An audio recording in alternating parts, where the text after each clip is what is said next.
കുഴപ്പക്കാരനൊന്നല്ലെന്ന് എനിക്കറിയാം. എന്നാൽ അവനുമായോ അവൻ്റെ ഫാമിലിയുമായിട്ടോ ഒരു കണക്ഷൻ നമുക്ക് വേണ്ട മോളെ. നിന്റെ ജീവിതത്തിലുണ്ടായ പല പ്രശ്നങ്ങൾക്കും കാരണം ഹർഷയായിരുന്നു. അവളുടെ ഭർത്താവാണല്ലോ രവി. അവന്റെ ഇങ്ങോട്ടുള്ള വരവ് സുശീല അറിഞ്ഞാൽ അവള് അതിന്റെ പേരിൽ ഒരു അപവാദം ഉണ്ടാക്കാനും തുടങ്ങും. അവരെ നമ്മൾ ഇനിയും പേടിക്കുന്ന എന്തിനാച്ചാ? ഇതുവരെ ഇന്ദ്രേട്ടന്റെ അമ്മ എന്ന നിലയ്ക്ക് മാനിക്കുകയും പേടിക്കുകയും ചെയ്തിട്ടുണ്ട്. ആ ബന്ധം അവസാനിക്കാൻ പോവല്ലേ? അവസാനിച്ചിട്ടില്ലല്ലോ മോളെ.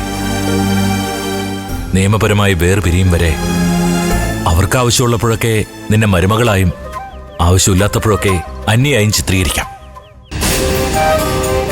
കാരണം ഇന്ദ്രൻ കിട്ടിയ താലി ഇപ്പോഴും നിന്റെ കഴുത്തിലുണ്ട്.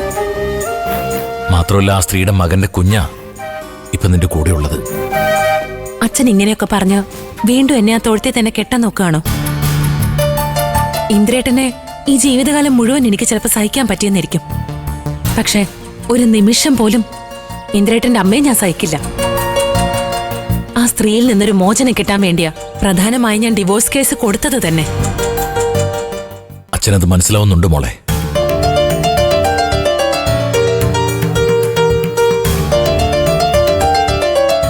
പിന്നെ ഞാൻ പറഞ്ഞത് നിന്റെ നല്ലതിന് വേണ്ടിയാ. നിനക്ക് എന്താ ആവശ്യമുണ്ടെങ്കിലും എന്നോട് പറഞ്ഞാ ഞാനത് ചെയ്തു തരാം.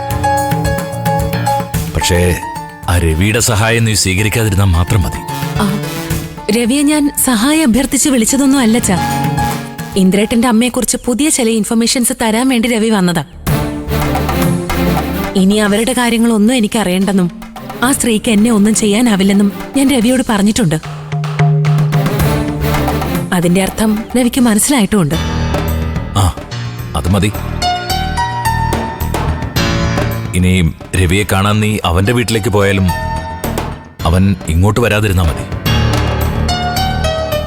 നീ തനിച്ച് താമസിക്കുന്നത് മുതലെടുത്ത് നിന്നെ അപമാനിക്കാൻ ആരൊക്കെയോ ശ്രമിക്കുന്നതായി അച്ഛന് ഉറക്കത്തിലും അല്ലാതെയും ഒക്കെ തോന്നാറുണ്ട്.